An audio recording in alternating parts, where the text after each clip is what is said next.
Okay, let's get ready to get started. For anybody who's looking for a couple of seats, there's a few this way, so feel free to get comfortable once you got something in your plate. Thank you again for joining us for this next edition of the speaker series. For those of you that are taking the course, it's GC 698. We are a couple of sessions into the series, and today we have someone. We got a lot of interest in this event. We usually know ahead of time, based on the number of people that Eventbrite us that they're interested in showing up. And so today we have someone who is very much deep into the technical scene. Chris Wink is a former CEO of another company and now is running what we all think of as technically Philly, but the truth is, technically is in four other marketplaces, Philadelphia being one of them. Chris has a long history in journalism and as a reporter. We just had a conversation about, because I usually say to people, what do you want me to say about you when I introduce you? And he said, just tell them I'm a dude that's like doing cool stuff. So let me introduce you to Chris Wink, a guy who's doing cool stuff, a dude. Yeah, I did go with dude. Dude felt like the right move. I was supposed to turn this on as well. Hello, everyone. I was here. The other guy dropped out. I was just here for lunch, and they said you took 3 sandwiches, so now you have to talk. So that's the deal. Do I click, actually? No. Hello. All right, so the fun we're going to talk about trends in startup clusters. That's going to sound incredibly boring, but I promise to everyone no one will fall asleep in the first 6 minutes. That's all I got to do. And then I get a hoagie. If you guys fall asleep after 6 minutes, I'm good. So just give me 6 minutes, you know? So already my emoji are broken, but it's all right, you'll get it. So what I'm actually going to try to do, who the heck am I, why you should care. I'm going to dive into 5 trends that we're seeing it technically and what we're understanding clusters doing. In between, I'll reward you with a cute GIF. So if you make it to the first 2 trends, there will be an adorable GIF. Then we'll move on to the next 3 trends. That will be your reward in addition to the sandwich you're eating. So thank you for being here. Thank you, Jefferson. This is me. This is an awkward photo of me. So I'm the CEO. I'm the co-founder of Technically. We publish in daily in five markets along the East Coast. We report on how local economies change. I have myself reported on communities around the world, in addition to the markets we publish in now. Happy to also talk to you about pop country music or rye whiskey, but we can keep it to business centered here now. When my wife saw me making this slide, she made fun of me because this is an old photo and I now have a beard. I made a beard. I got a beard last year, so I wanted to also put a more embarrassing photo of me, just for context setting. This is peak beard in the rainstorm last year, going very like Andy Dufresne from Shawshank Redemption. So just full context setting, that's where I am. But essentially, I'm hoping to hear what we've reported on as a news organization, what we're seeing as trends, pass them on to you. We at Technically, we're a daily news organization. We're a staff of 20. We have popular daily newsletters you can get in your inbox. We're interested in how local economies change. Our origins a decade ago, actually, funny enough, this Saturday is our 10th anniversary of publishing, which feels very, very, very old to me. We were interested in how people were making software in places like Philadelphia, but through time that became an understanding of just how the economic mix of a city was going to change. And the deeper our reporting came, the greater we understood that that was the crucial story of where we were. This is our Smiley team. Our offices are at the Curtis Center, just at 601 Walnut. We have staff distributed in our East Coast, but here we are being Smiley. So all right, first off, if you were here for me to tell you what's the next Silicon Valley, please leave. That's not at all what I'm interested in. I hate every news article in my industry ever puts out that says this is the next Silicon Valley, this is the next Silicon Valley for rabbit farming. Like all of those I think are really dangerous. I think they deeply misunderstand what's actually happening, because the description that we talk about in our news organization about why startup clustering or any of these big wonky economic development terms matter is we're watching a seismic change in what employment looks like, what an economic makeup looks like, how economic change and dynamism can take place. And so it's really trivial to talk about who is the next like Hollywood of making cool companies, and completely misses the depth that I think places like Jefferson really actually represent, which is real economic change, how we're developing new products for old challenges, which is the true definition of the word innovation. That's what's a lot more interesting. So a couple kind of table stakes before I talk proper trends. So I definitely want to make sure everyone walks away with this concept that is my favorite and most important data point of 10 years of reporting. We are in a generations-long decline in entrepreneurship. We have fewer companies opening and surviving every year than we did a generation ago. Because like Shark Tanks on ABC, we have this belief that, oh man, everyone's got a startup now. It's deeply and fundamentally untrue. We've seen the rise of global corporate centers, massive consolidation in industries from retail through to, at this point, even software development. We do not have a rise of entrepreneurship. We very badly need it. So the entrepreneurship conversation we're having today in our country, in our world, is about what we need, not what we have. So first off, grasp that. You care about startup clusters because this is what's going to change our country, our city, our communities for the best. To create more opportunities and create real economic dynamism. We don't have it, and it's a real risk. It's something that economists are quite interested in why we've continued to see declining rates of this. Post-recession, we saw a small uptick in high-growth companies, so specifically in like the NAICS codes, which I love. I love a good census CSV. You can see small upticks post-recession in like the information technology sector, but it's really a small blip. It's still long-term a decline in rates of entrepreneurship. We're fighting that. Ignore the white men photo, it's a stock image.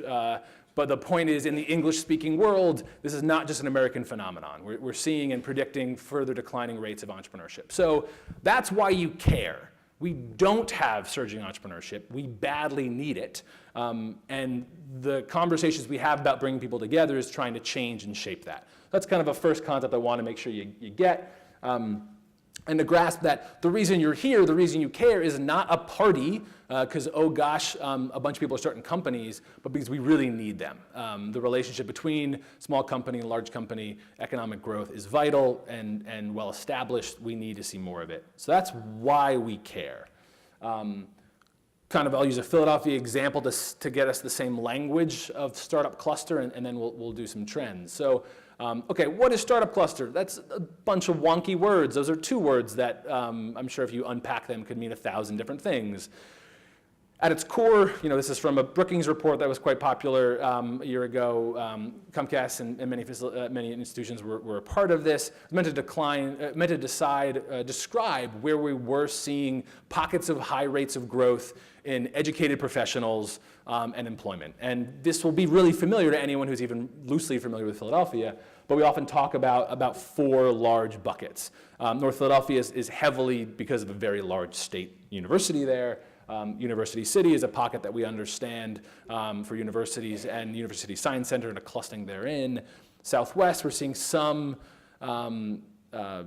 advanced manufacturing take place there. The Washington Avenue corridor has NextFab as an example, but we're seeing some in addition to innovation and the like. The Navy Yard, which has been a true and genuine transformation story. It's a huge success for PIDC.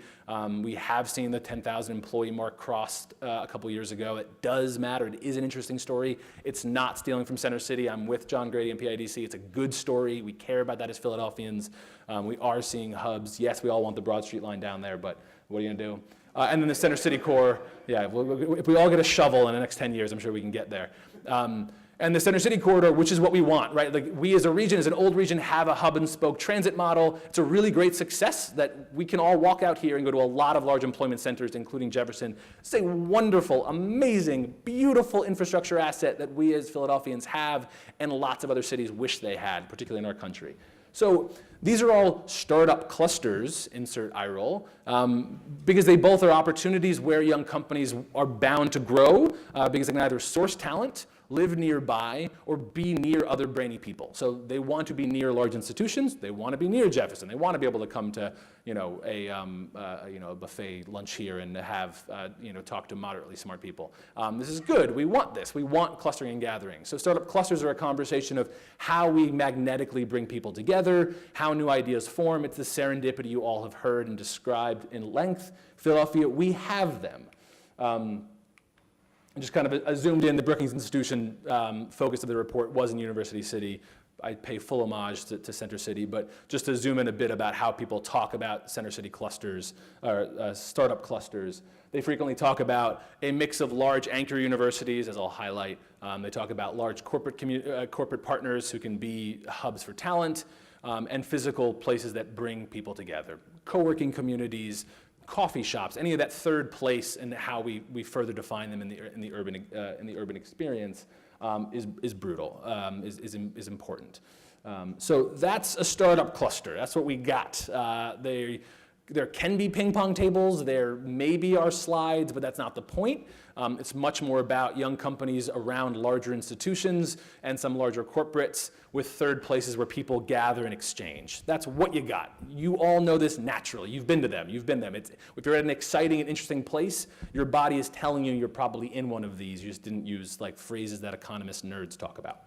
All right, so okay, trends now. What are we technically actually seeing and how we report and have reported over the last 10 years? These are the 5 that I want to drive through in my time with you guys. So a commodification of startup culture. There's become a universality that has come out of Silicon Valley, particularly in the mid-90s, and has been copied in some really productive and helpful ways, some kind of cheesy ways, which we'll talk about, but a real familiarity no matter where you are in the world. Vilnius in Lithuania, or you're in Philadelphia in Pennsylvania, or you're in Seoul, South Korea, a lot of the pieces look very, very, very, very similar. Mega regions, not globalization. This is a really big, heady macroeconomic trend that we see, but we're seeing it also in startup clusters that as much as we talk about video chats, let us talk to the world.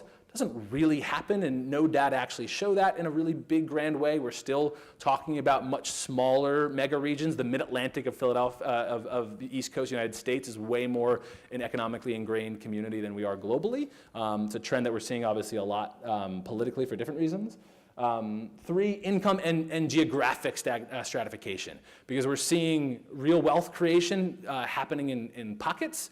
They're particularly happening in supercenters, big city urban centers. We're seeing both income and geographic stratification, which I think is the actual problem that many of our communities are facing. And if I had to call out one that I think we all should be very mindful of, it's probably that one, and that's very much what's still undiscovered. Urban center specialization, we're going from the commodification to a much better understanding of what our fundamentals are. This is Philadelphia's focus on the life sciences. It's always been there. You woke up one day and said, we've actually always had an old friend. The eds and meds cliche for the past 35 years is really valuable. It's very real. So urban centers who lean in on what their strengths are winning. And then I'll talk a little bit about workforce development. Secret, everyone cares about talent. That is the global standard. That's what all of this comes down to. So that's what's I'm going to zoom into the next 20 minutes of your life. You can stand up in anger and leave, or you can continue to munch on. All right, so commodification of startup culture. Let's start there.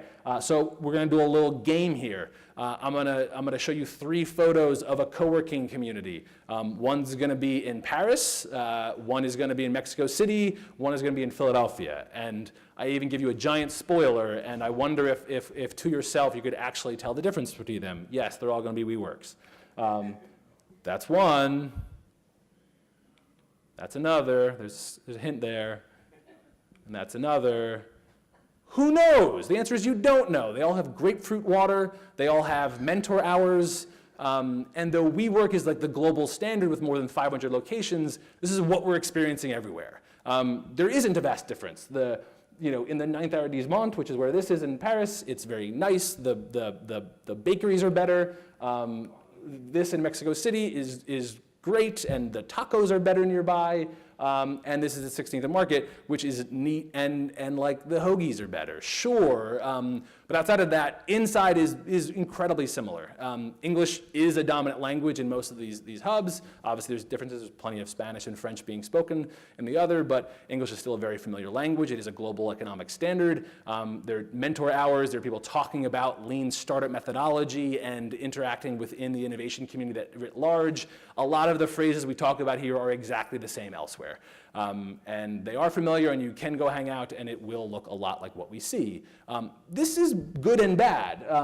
I think, I don't have beef with Starbucks being everywhere. I don't really have a problem with WeWork being everywhere. I think there are some values there. Whether it's entirely a private equity Ponzi scheme or not is left for someone else to decide, not me. But the core centrality is what has come out of this Silicon Valley boom over the last 25 years and has been copied and modified somewhat differently by different urban centers, has become really similar.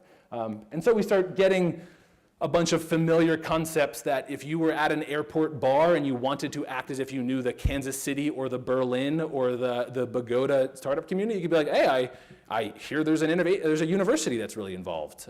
Or no, don't you have a strong corporate community that's taken interest in innovation? Or I've recently heard there are a lot of startups happening there. Turns out that you guys have an interesting specialty, don't you? You could say that in any airport bar to anyone who's even loosely involved in any startup cluster anywhere on the planet, and those all would be true. And a lot of that's really good. We've seen the pieces we need to facilitate economic growth. We haven't necessarily seen it transform how it happens, but you start seeing them. We need technical talent. Ends up being square one. We need a place where humans are coming together, particularly those with advanced degrees or just really desperately needed vocational skills. We see the clustering of startups. Starts often with like creative agencies, branding agencies, a bunch of freelance web developers might hang out together. But then you want to stack on top of that SaaS companies that have really high valuations and can raise outside financing and scale really fast and create the kind of job growth that economists really care about. Universities are crucial anchors for attracting and hubbing and involving talent. Everyone has a university they boast about. You do need corporates. A decade ago, a lot of the reporting we did was folks talking about, oh, they don't get it. Comcast is doing an incredible job, actually, as a partner and engaged here. And we're seeing the Aramarks and the Vanguards, in addition to institutions like Jefferson, who are getting it and understanding this is both a talent play and a story of their own city's vibrancy for their own employees to want to live in. So we're seeing positive trends in corporates getting it, at least individual departments or teams. Usually it's first because they have to hire technical talent. It's usually the first thing they run into, and they need to try to adapt. But then it happens elsewhere. We're seeing corporate innovation teams grow up in lots of different corporate centers. Disney has an accelerator. Gatorade has a corporate innovation accelerator. People are trying to think about how their products can be evolved and why data science can shape it, whether software and logistics can be improved. This is not a sector in information technology. This is a transformation in how business gets done. We care about co-working. This is the idea of how do we facilitate both independence and the intersection of people who do different things. We used to, the joke goes, a CIO who I interviewed once many years ago told me a story that stands with me forever, in which he said, in 1994, I hired engineers and I locked them in a basement because I didn't want anyone to ever meet them, know them. I wanted them to go home, come back, and never meet a soul. I wanted them in the basement. Now, I put them on every conference stage I can find because that's how I attract talent. I want to put my smart technologists right in front of everyone else. I'm brilliant, don't you want to work with me? And that transformation is why co-working has proved so important. We want the exchange of people. They might leave you, but they'll inevitably help you get someone great in the future. And that exchange for an open environment of both ideas is how the open source movement over the last 30 years has completely transformed software. It's also how economic development is changing. The open source sharing of ideas becomes a really dominant theme that's happening.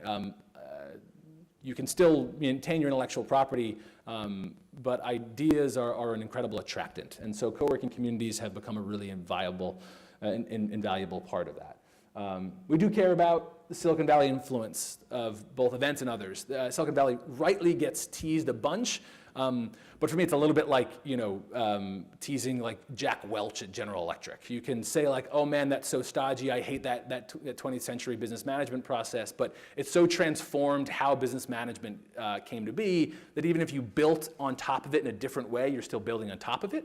The Valley is the same thing. It defined what risk-tolerant capital and investment can look like, how we transform. Pete Musser and the Route 202 corridor has been an amazing addition to that story here in Philadelphia, but the Silicon Valley cultural norm that has gone global is crucial, and I think we should be okay with that. I think it's great for us to say we're going to have our own addition to it, but like I wear an Oxford shirt because a bunch of students 150 years ago wore them a bunch, and like I wear it now because it conveys something. We're signaling and sharing ideas just like that, and now for economic development.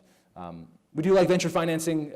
Pennsylvania does okay here. Famously for Philadelphia as a region, it's mostly western suburbs still, mostly because of a lot of our pharmaceutical or bigger late-stage FDA compliant companies are being built there, so that's where bigger spends are happening. But we do see growth of that in Philadelphia, and we want that. We love seeing lots of cities to attract venture financing from outside their region as well. Still 1 in 3 venture dollars are taking place in what is usually defined as Silicon Valley. It's a lot of different metropolitan areas, but dollars are still concentrated there. We have to attract them here or any hub. We care about that because it allows for really interesting ideas to take place. Venture financing can also be ragged on, but they have done things that are also transforming foundation spending and allowing for a degree of experimentation and understanding that failure is not a black cross in your career. It shows you have courage. Those are stories that I think are really helpful and are shaping how business gets done, and it takes place inside clusters where those ideas get shared. Hey, yeah, media. Hey, yeah, sometimes people tell stories. That's important. I think that's neat. That's why we technically exist. Cool. All right, midway through. There you go. There's your cute GIF. Just take a moment, let your brain take a break. Doing great. There you go. You made it halfway through. There's so many great GIFs of dogs on skateboards. I just think we gotta always share them. So cool. You've made it so far. All right, so mega regions, not globalization. This is a super nerdy thing, so 4 of you will like it a lot and a bunch of you will fall asleep briefly. That's okay, I'll come back in 3. We're super interested in, we're in a really big era right now, tariffs and the like, that it's a macroeconomic story of how we're changing globalization. The Economist had a lovely, nerdy cover story on the slowing of globalization. Let's not talk about that for a minute. It's really, really in the weeds. For anyone who wants to nerd out after, happily talk about that. The actual point here, the point that I do want to get through, is an idea that business, even with video chats, software products and the like, still matters a lot locally. I love in this giant word cluster that you don't have to read, the real point is, even though Facebook is 2.5 billion users, most of us just have friends that are like a 15-minute bike ride away, that we have not really transformed. You might have that one college friend who lives in Istanbul, or you might have that one buddy who now lives in Denver, but vastly and statistically, we are not actually transforming our social networks. We still mostly connect with people who are geographically near us. Your long-distance relationship's still not gonna work, and the data kind of shows that. And that's always been true, and it remains true. So as social networks evolve, not that differently, they're actually showing how business happens too. We still get, most companies still get, I'm going to blank on the statistic, but the vast majority of early stage companies still get their first client within a 90-minute drive of where they're based out of. We still are doing business and exchanging locally. Partly why we technically have taken a local focus. It still happens locally. Business still gets done locally. Somewhat mega regionally. Our country is different. Obviously, the United States is a very unique country. We're big, but we do have a national identity. So we see some cross-national work, and folks, of course, do have global clients. It's not fighting that. It exists. It is easier than it's ever been. But in truth, our business development still happens somewhat locally. So this is the trend in startup clusters is, yeah, you still are convening locally, trying to do business locally. You might do it somewhat mega regionally. You might be going to Northern Virginia, but really we're doing it in these mega regional units, not true globalization. Yes, there are exceptions. Yes, someone will be able to pull up one, but the data shows a much more local story.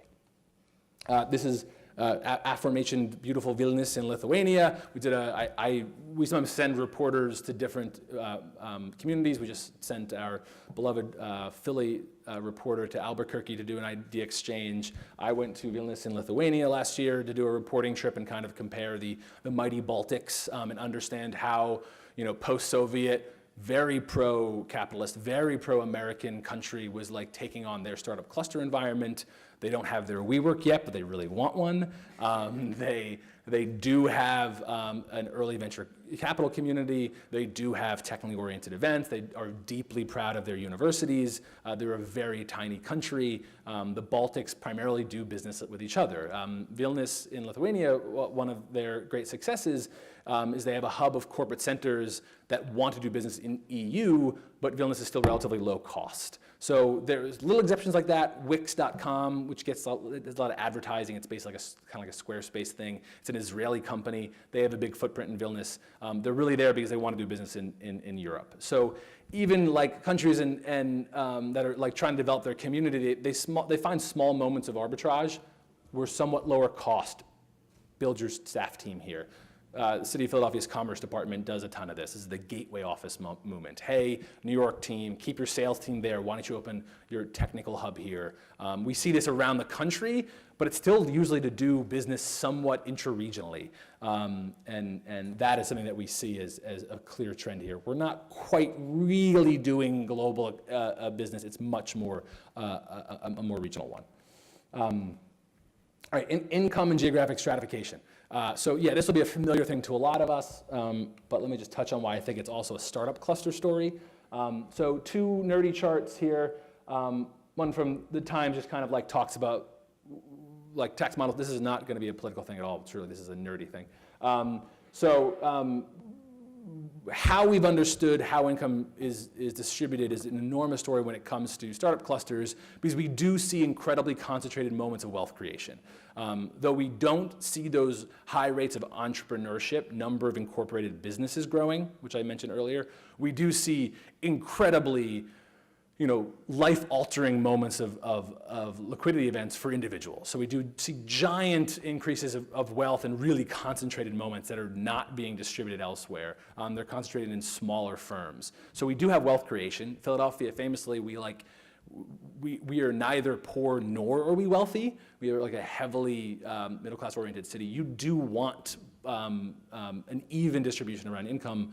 We don't have it, and a lot of folks don't. And that's just a nerdy thing about growth. Doesn't matter. Point is, income stratification is a story that's being accelerated by the clustering of startups and seeing high growth companies that do create massive liquidity events for individuals. It's one of the albeit somewhat minor, but the contributors to how we're seeing moments of wealth that are not being distributed elsewhere. So that's like a thing we all know, and it's more meant to set up what I think is an interesting thing that I don't think we talk as much about, and that's geographic stratification.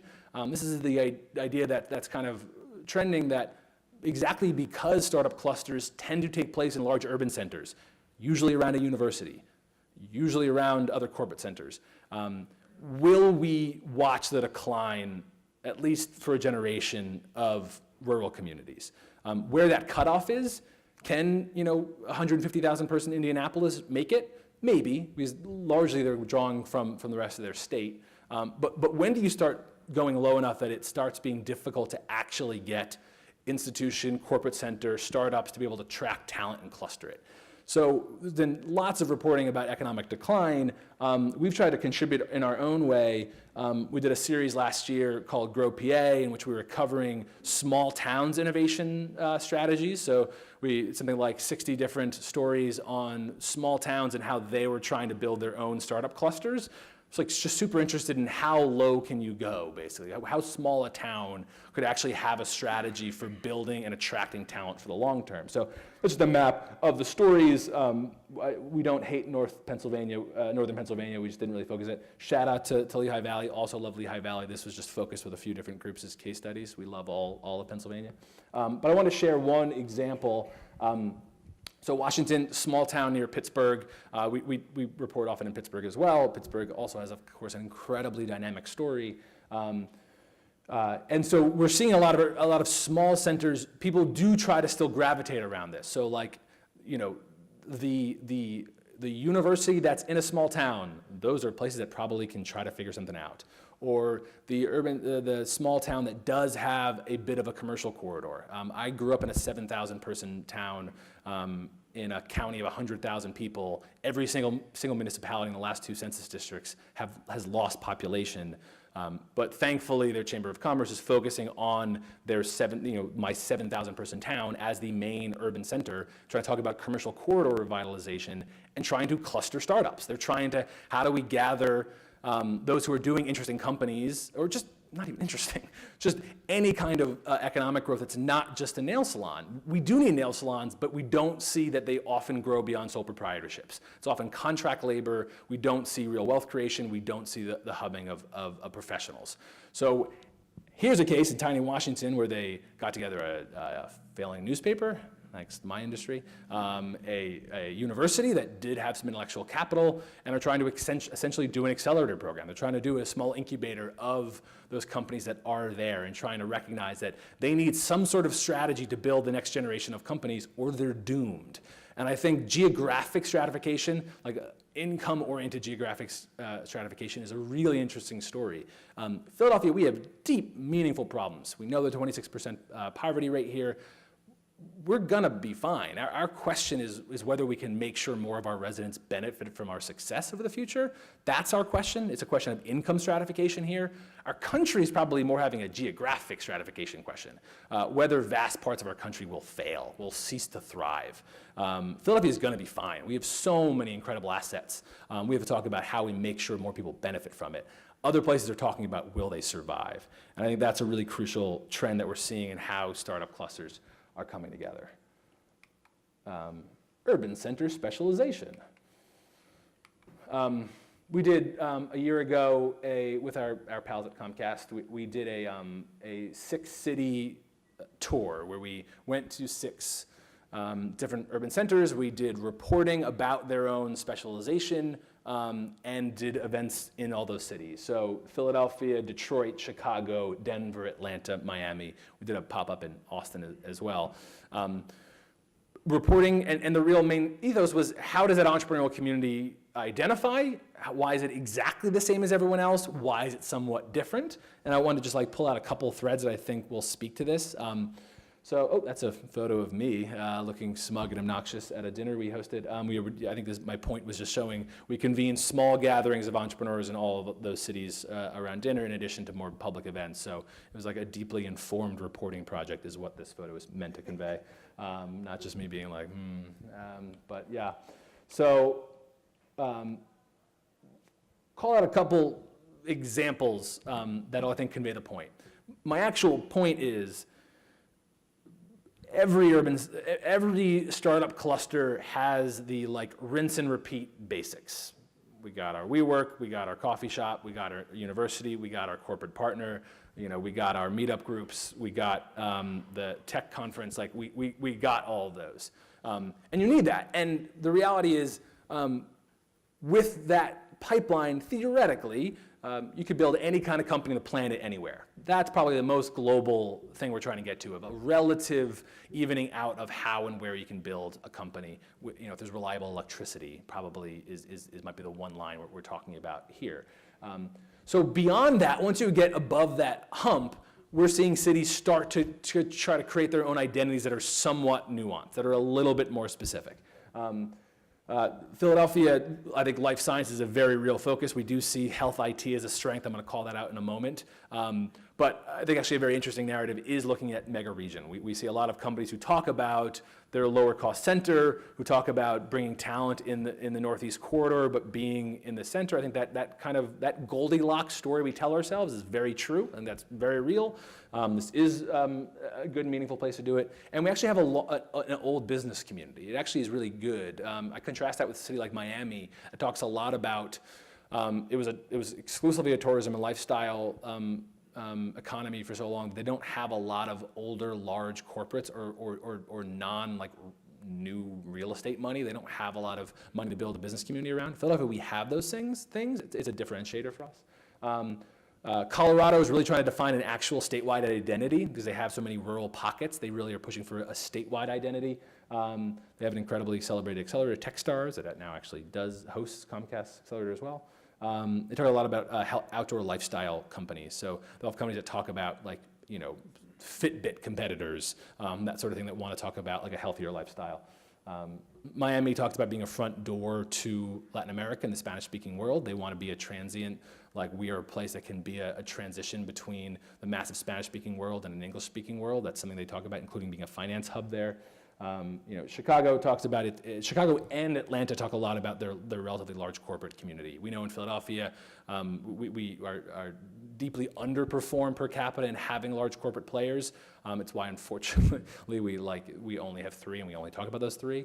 Atlanta will talk about everything from Home Depot and Coca-Cola to Delta and many others that I can't remember off the top of my head. And Chicago will do a similar thing. So those markets talk about their startup cluster defined by those large corporates that are there. So Home Depot does have a whole cluster of like hardware-oriented, innovative founders that are taking place there because they're there. And Detroit, super interested in really minor scale companies, despite getting a lot of attention. Please don't click the next link that you see like this Silicon Valley star is moving to Detroit and changing the game.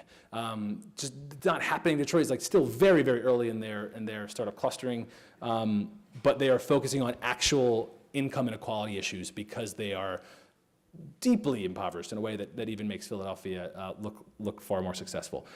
My point here is all of these have a small taste, but they also have the same basics, rinse and repeat. So we're seeing small cities have specializations. I did the same thing, this is a slide from a little more than a year ago, so a little dated, but it calls out the communities that we report on and how they themselves, the Mid-Atlantic, get a little bit of a zoomed in focus. And when we look at early stage companies, we tend to see it.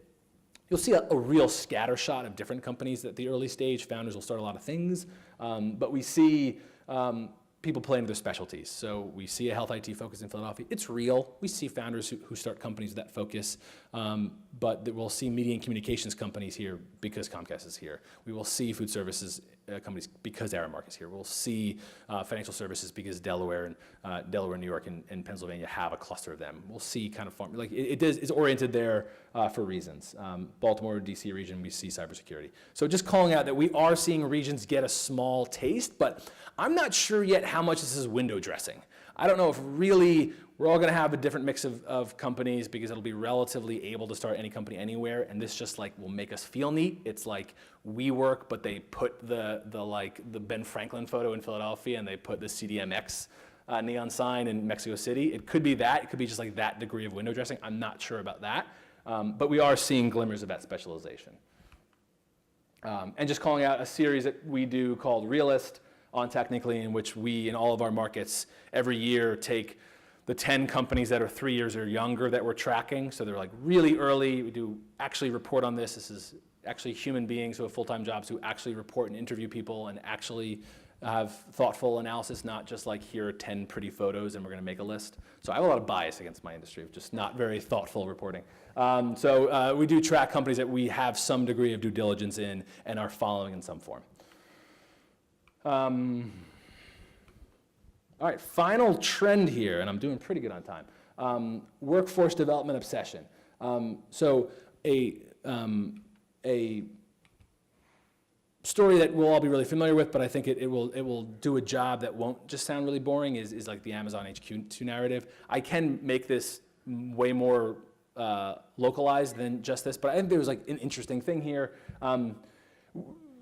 So yeah, we all know that was what a boondoggle, or what a banana. I mean, I guess the smartest marketing strategy ever. Let's just make all of you grovel at my feet. I can't credit to them. I have very smart Amazon, very very smart.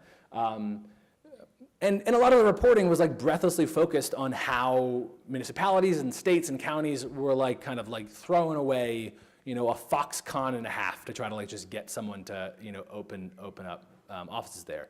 And I think that's right. I think that's a good, really good business reporting is offering that scrutiny. It's really complex. We're 50 years into not quite understanding how much lost tax revenue is actually worth it. I don't think we really know that answer. I think a lot of people make pretty charts that don't really, they say contrasting things. But what I thought was more interesting and people talked about was how the winners weren't those who gave the most money. either in tax breaks or direct incentives. That wasn't actually the case. And so the cool thing to call out is Montgomery County in Maryland, not vastly different than Arlington in Virginia geographically. Newark, pretty decent infrastructure, transit infrastructure directly into Manhattan, so not vastly different than Long Island City. And they offered way more money to Amazon HQ2, because it wasn't in reality actually about that. That was like, cool, neat, Jeff got some more money. I think that's a great outcome, but really it was, for all the cliche, it was a people story. It was, where can we put together the sexiest offer letters for really competitive people? And they had an enormous, stupid, insane, I don't think could be real number of 25,000 jobs over the next 10 to 12 years. That's an incredible number. I think Comcast is 4,000 to 5,000 in Center City. Can you imagine 6 times the number of employees happening in the Center City core? It's a gargantuan number. I wish we did a better job of predicting that it was going to have to be split, because 50,000 is just an outrageous number to be created over 10 years. It probably was always improbable, and I didn't see a ton of reporting about that, how it never actually seemed feasibly possible. But we at our newsroom were always convinced that Northern Virginia was going to be the bet. Really highly educated workforce and a great infrastructure. It's a people story. And so to lower this down, I have never reported, visited, or talked to any startup cluster leader, startup ecosystem organizer where talent wasn't the major driver now. If you're building a whiskey company, you gotta be near fresh water, sure. But increasingly, you need a really great master distiller, and you can filter out the water. And the metaphor is that's exactly what we're seeing in any kind of software company or the like. It's much more important about where you can bring really brilliant people and where you want to be. I kind of make this wild assumption that you guys are mostly smart. So I assume you guys are representative of this story. Philadelphia actually is a pretty great place to live. So I presume people who employ you are rationalizing that part of the value of you working for this organization is you get to live in a place that's pretty good. That is a challenge and an opportunity that we see again and again in how startup clusters define themselves. We want to make sure that we're a great place to live and work, something that we at Technically are really interested in. A new trend of mine is I want to put a GIF of every one of my coworkers through my presentations at some point. So this is Aileen, who's lovely in their business development. But the sunshine in the hair moment that Philadelphia has is we do look really good for the future. This is a good place to build a company, to cluster talent. We are relatively smart, we are relatively wealthy, we relatively have enormous customer base. We have a lot of core strengths. We have deep issues, income equality being a champion of them. But as communities get choosier, they're gonna wanna be somewhere they want to be. And we have a good offering. And a lot of our work has to be tied to that narrative. So we should sit in the sun and let our hair glow, because this is exactly what Philadelphia can do in the future, and will be one of the dominant threads why Philadelphia can compete in an increasingly global world. That's my spiel. Thank you, guys. I think we got some time for questions. I told you to be precise on time. I did it. Yeah, it was amazing. It Did was it. right on the money. And thank you for ending with St. Nick. Yeah, After that dreadful game. Right. All right, who wants to start? I know there are there have to be a lot of questions after this. I will give whiskey recommendations if that's a different If option. that's We got one better. right there. Back here, hold on. Okay. But maybe a live stream? Okay, all right. All right. So I saw one of the trends in Philadelphia was social enterprise, and you talked a lot about income inequality being one of our biggest issues. Have you seen change in that area with social enterprise coming in, or is there still a lot of room for innovation there? I mean, I think, yeah, for the live stream question, Philadelphia, one of our strengths gets references social enterprise. Is it doing the damn thing? I guess might be the question. So yeah, I can't recall anywhere in the data of seeing in the last 15 years disproportionate growth in Philadelphia's depression of equality. We're not doing better than national trends. So no, we have not vastly changed it. A lot of the social enterprises that we have aren't necessarily only locally based. Like a cherished example is Wash Cycle Laundry, which is a social enterprise that's basically, it picks up laundry, but they're hiring a certain class of folks, I think specifically people who are returning citizens, and they have some technology that allows them to like improve logistics. So there's like a bit of technology, but they're hiring a certain class of employee who otherwise haven't had as many opportunities. It's a really small scale. I think they're still under 75 employees. No, the answer is no. The answer is no, we've not seen anything meaningfully different in the specific self-identified category of social enterprise. B Lab, which does like B Corp certifications, or part of that movement based here in the region, would certainly push on me that they've seen an incredible growth in companies that self-identify as that. I think in our reporting we've seen it more a narrative about attracting talent who wants to work for an organization that is a social enterprise than necessarily disproportionate impact on Philadelphia's poverty rate. I don't think anyone in the country has an answer for what we do with consistently and reliably transforming. Actually, no, I would get yelled at by there's some literature in direct funds, but in a business community growth, no, there's not a like consistent and reliable example. Wealth creation that can then create like direct incentive programs to support nonprofits that have direct care, but I would almost say the phrase trickle down, and no one wants me to say that, trickle down economics. I'm not gonna say it, so I won't. So the answer is no, but they're bright lights for what we think can happen in the future. So just as a point of personal privilege, I want to pick up on what you were talking about with respect to Amazon. When the whole thing was over with and we saw the announcement, we actually had Harold Epps and I'm blanking on his name, one of the other leaders who helped assemble the pitch, which was amazing. I mean, I think most people saw at least the videos about Philadelphia, and it was very impressive. I think it was good that the city did the hard pitch, and also I think the city learned a lot about the way to do that, and they're using that to pitch other companies. But in retrospect, one of the things that I was so struck by, and your point about Jeff Bezos just figuring out that, boy, this is just a great way to get information. I mean, my smart. God, when I think about, talk about data collection and deep dive data that cities all over the country, I mean, what was it, 237 or 42, whatever it was. I mean, this is deep dive data that it was like, here's all of our data. Yeah. And please come. So I guess I don't think, do you think we're gonna see anything like that ever again?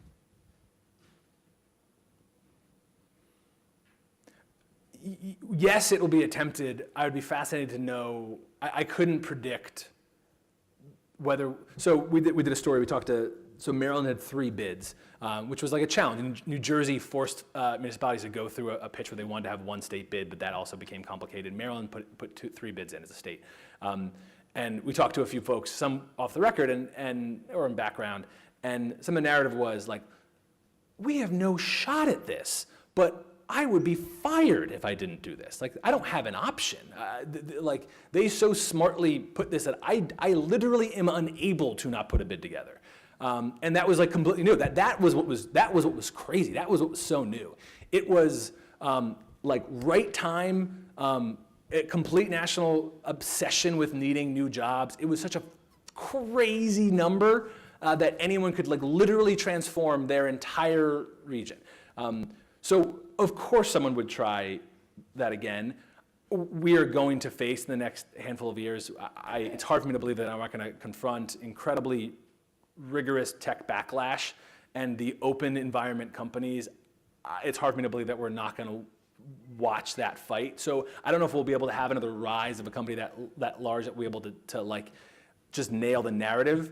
I'm sure people will try it. People have done open calls when the credit card industry was first beginning in the 70s. The reason Delaware lands the credit card industry is because essentially, not as open, but essentially an open bid. Who wants to have JP Morgan and Chase open their credit card companies there? And Pennsylvania makes a bid, New Jersey makes a bid, Delaware wins the bid. So we've seen glimmers of it before, but yeah, when you motivate people who typically only do laser-focused bid pitches for companies, this is the profile of the company, at the Commerce Department that I'm in Maryland, I'm only gonna do this kind of bid. None of them had it in their profile. We talked to Delaware Senator Chris Coons during the campaign, and he's very forthright. It's like, Delaware's never going to get this. I wish we went in with Pennsylvania, but we're not going to do that collaboratively because we look foolish if we don't say to our constituents and voters that we're also vying for it. But Coons was like, I wish Wilmington and Philly came together and we said we have an enormous educated workforce at Cap One, at Barclaycard. We can train them up. Wow, we look really strong. Never was going to happen. It just could not. The incentives were right. And that's what Amazon nailed of they got the competitive juices flowing. So Chris Coons, even a U.S. senator, could not lobby for Delaware to go in with Philadelphia on a bid. There were apparently meetings with Coons and Philadelphia Mayor Kenny's team did talk about that and just could not get it to happen. And I don't even necessarily think it's anyone's failure. It's a brilliant play of the incentives that someone probably got a hell of a bonus at Amazon and deserve it. It was really smart. Well, we'll see what happens. Did you want to ask a question? Oh, okay. Anybody back here? Oh, here you go. Yeah, but I can yell. You're yellow too? Okay. You know what? We're gonna have to- Live stream, yeah. Think of the people in the live stream. There are literally 15 million people watching the live stream. So, I mean, we gotta. I certainly hope not. Yeah. No, I know that. 15 million, that's what I meant. Yeah.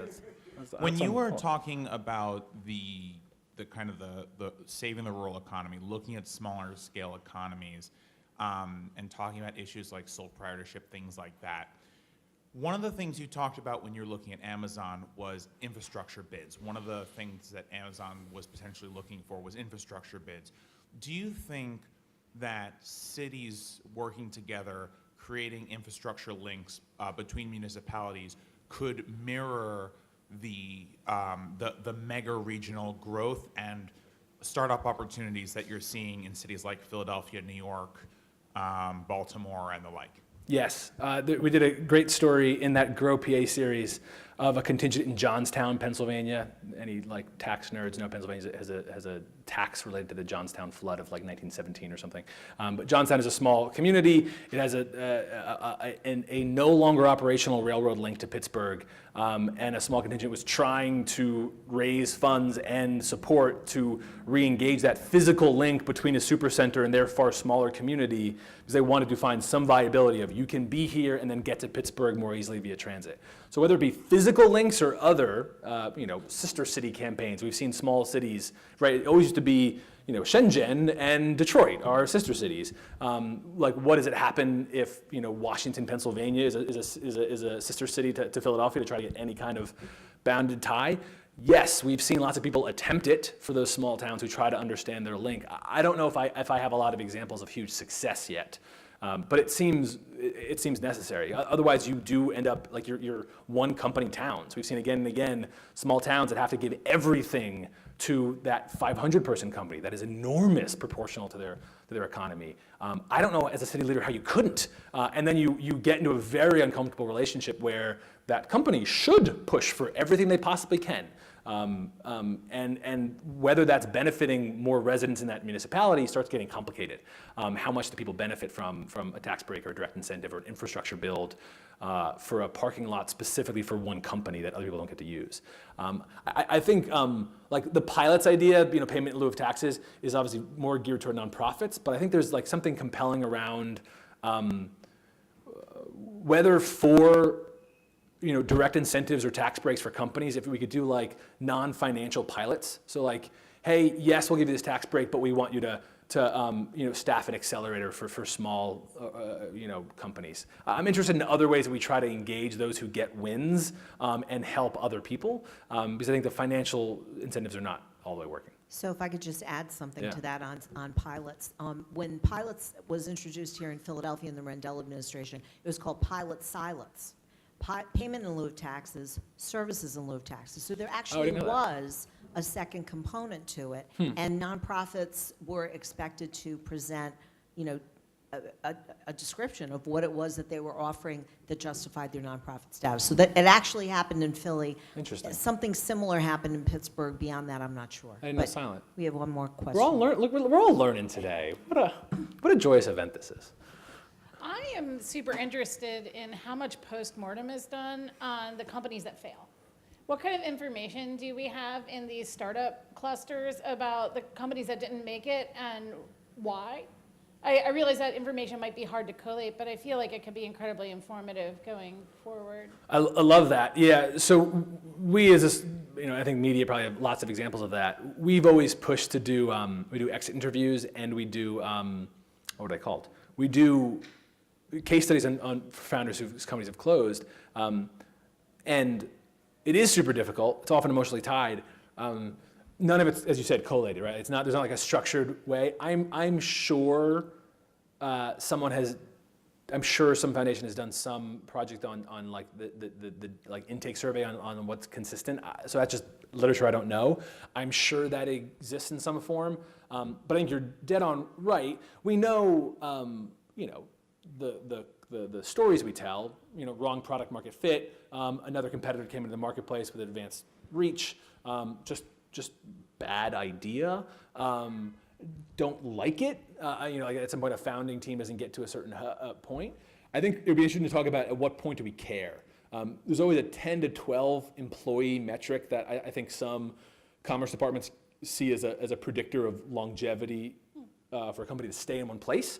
That you're more likely to stay rooted once you get to that, like you start having a dozen people, someone's got kids, like you start saying like, we're gonna be more likely to so that's a threshold. So particularly as companies close after or before that there's just like, before that number, it just like the noise, it's so noisy, the data. But if you went over a certain threshold, I bet you it would be really interesting. I mean, I suppose it could be informative, but I agree that doing the forensics on it would be incredibly difficult, because at a certain point, I mean, somebody's narrative as to why the company failed would probably be totally subjective. Yep. Honestly. Yes, it's so a personal story. Yeah. But I think you're right. I think that is a project I would love to do with anyone. Let's go talk especially by like sector too. Not, like stratifying like even further down into like all the immunotherapy companies that grew up around the university cluster. Where are they now? Right, the trial stage they fail at. I think that actually would be interesting. I bet you at lunch, if we all like did a Googling, there'd be someone who's done some like small sample of that, but I gotta think that would be interesting to be done again. So I love it. Thanks, guys. Last call, last question. Or we're gonna let them Got one have some more, lunch? one more right here. We got one more right here. so sorry. One more. Dad's Hat Rye. I'm a big fan of local Dad's Hat. Absolutely, yeah, no, it is a positive option. One question is, what do you think that corporates or sort of members of corporations, big companies who are based here in Philly, what can we be doing to help? Like, what's the missing piece on our startup cluster? Yeah, one, I think there's a role that anyone in any large organization can do, and many do and do well. It is like navigator, right? Like champion and navigator on both sides, the corporate side and small company side, for partner, for so we're seeing more and more corporate innovation teams. So corporates that'll set up a team that will do entrepreneurial engagement, which is a title that Comcast has. That will do, Stanley Black & Decker has an innovation team. Vanguard has their innovation studio. We're seeing more like dedicated teams that their job is to basically like get in interesting ideas, make a safe space. So I think navigator, champion, you forget how much knowledge is in all of your brains about your organization that you take for granted that is really valuable for someone else of, oh, that department is not gonna be interesting to you. That one is, or that person's really good, or that's not. Like, some people are great, some people are not. Those are really, really valuable pieces of information that go into a tech event and representing any community and saying, any experience you have is valuable. So yeah, that navigator, we all have things to learn from each other. That's like the point of the cluster, right? That like we all find some specialty we can share. And I think that's like a really beautiful note to go out on. We all have something to share. Thank you all for being here. Thank you, Chris.